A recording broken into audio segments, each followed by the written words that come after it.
واجه فرمایش سرداری شعر سرودی شریف جان دلجم، تنبورگی و شاعر حمید جان گل سورزی. فرمایش واجه شکل گمشازی کریم جان گمشازی. واجه کد خدا حوزه از کشوک شهرام جان از چاهزیم. نعیم جان خاکیزی. واجه پیربخش از دیمرود فرمایش کرده شعر خاص. واجه مجید چاریزی. خالد جان از سریاباد فرمایش خاص کرده.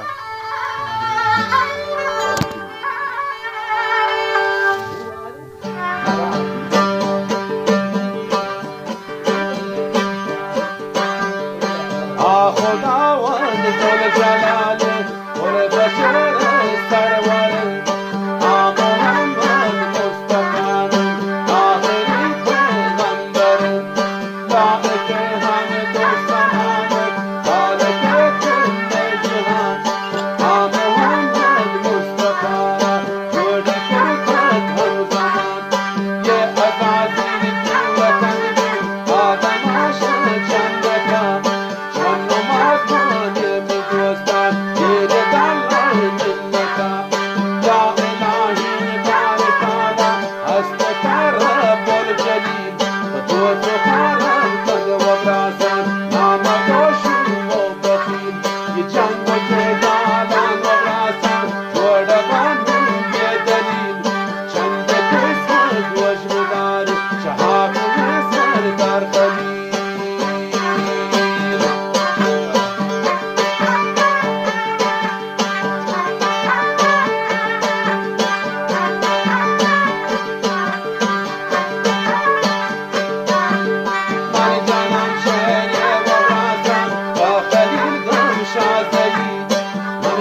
حاجی داد محمد بچم و نشه جنوبن گذار در ببرس من بلاجو یه نکابم دند کتر جنگل اولادت کمردی و نتراسی دین کلاش سیو سنت پر و براسم جنگلی جنگل تو پاش سیو سنت پر کشک محمد کتونه خدا رادا تو لشکر رودن شان شبیر بودن ادان برکت من بودت دستی دست کتی برو برم خلقالی حکمار برمه برکت را داره سرا جنبه یلشناب بیه براسم پاکستان سیم سرا چند سال بودت اشرار من بریدی کشورم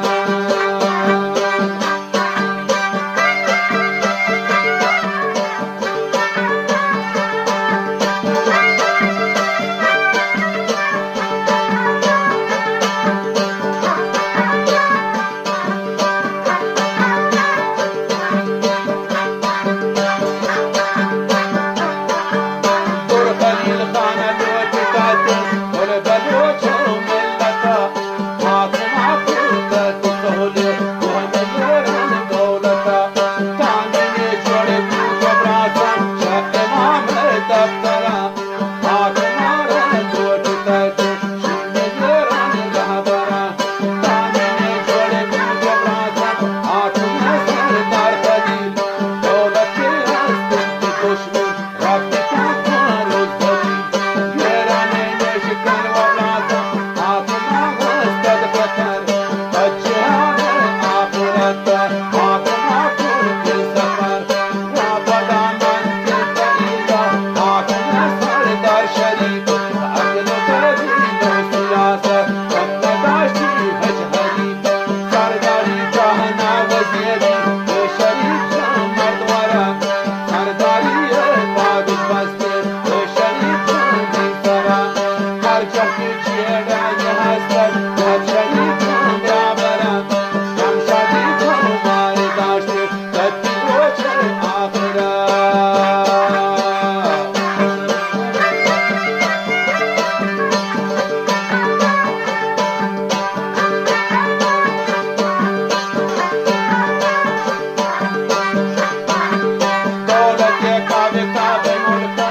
Yerim de gönleşmedi, oğlatara kurtasan